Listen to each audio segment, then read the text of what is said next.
PCM ng BQ branch. Working po ito ng 7 days. Click po natin yung clean, strong.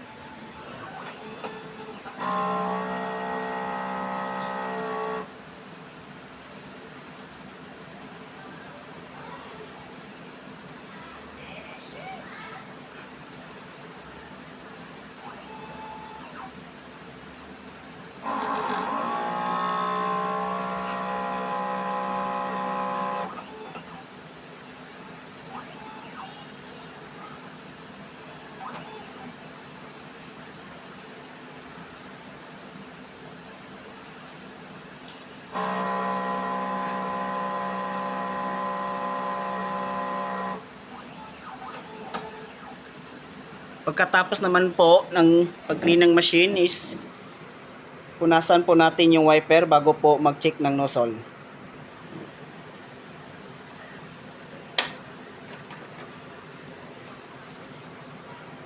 Pagkatapos naman po is balik natin yung vent head and click po natin yung test page head status.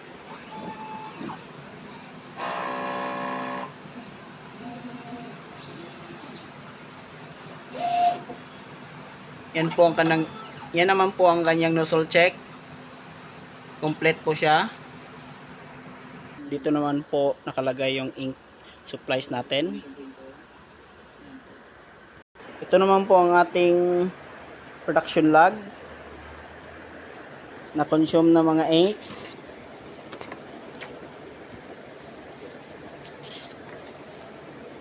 Yan lang po, maraming salamat.